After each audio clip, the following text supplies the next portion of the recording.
Mr. Marchant is recognized for 5 minutes. Thank you, Mr. Chairman.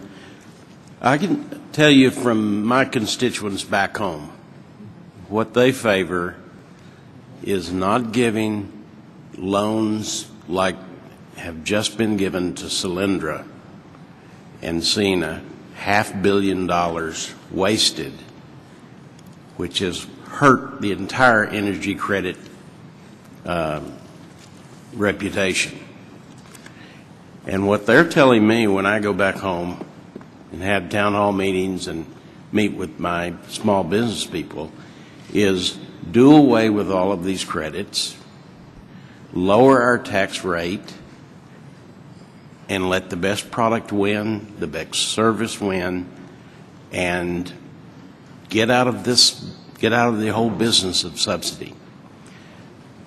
Realizing that that's going to be a struggle and realizing that's a goal, and this committee is really working on it.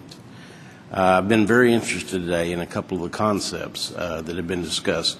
Mr. Auerbach, could you walk through the reverse auction strategy for me and how would it maximize any taxpayer dollar that was invested? Yeah, thank you very much. The reverse auction mechanism, it relies more on the market than on government mandates to set a price. And it is self-limiting because what we start off with is say, let's encourage more domestic production of energy.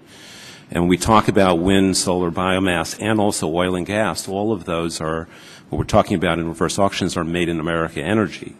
And so the reverse auction mechanism would divert revenues from expanded oil and gas drilling. Part of it will pay down the deficit, which is, of course, a national priority. And then some of it will be allocated to a trust fund and allow renewable energy developers to compete for that access to that capital. In the slides that I pointed out that renewable energy costs are coming down already.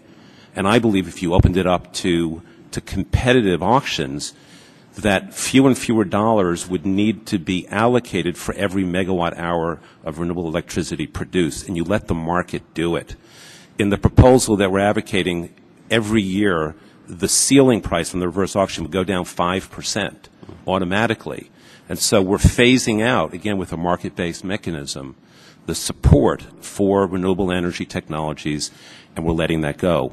One comment I would make to your constituents, though, and I understand the concern, I understand very well. As an investor, I don't like losing money, and Solyndra is a black eye. But if you analogize where we are today as driving on the highway at 70 miles an hour, 65, let's say, because that's the speed limit. So I'm not saying we should be going faster than the speed limit.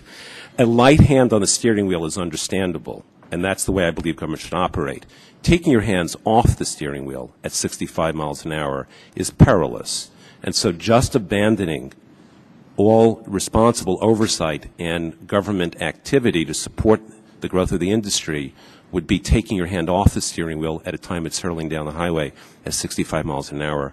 And I believe that the overreaction to some very bad news and distressing news about the Solyndra situation would also create problems and unintended consequences. And as a follow-up question to Mr. Coleman, I don't think I misheard you, but maybe I did. You said that the top 5 oil companies in America spend almost nothing for R&D. Would you clarify that? Yes, they spend less than 2% of their profits on R&D. It's one of the lowest numbers of any industry.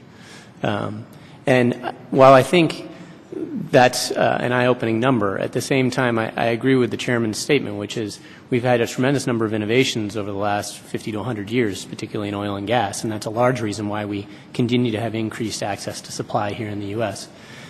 Our point is more that as an industry that is not investing as much as other industries in R&D, there's an enormous amount of opportunity for new innovation in next-generation technologies. And we believe that it's not just going to come from startup companies and emerging technologies. It's going to come from the oil and gas industry, and it's going to come from some of the biggest players who already exist in the energy industry. And we see those folks as partners. And so the hope is that you can create a policy that brings those companies to the table and encourages them to realign their investment choices around not just the things that will increase supply today, which I think is critical, but around those things which will increase supply and decrease cost over the long term. But even at 2%, that gross dollar amount that they're spending, if you compare it against the gross dollar amount that's being spent by all of the other combined industries, aren't they comparable numbers? I don't have the absolute numbers sitting in front of me. I don't believe that they are, although I would say that the oil and gas industry is one of the most profitable industries in the world. So Thank you. it's a good number to have. Thank you. Mr. McDermott,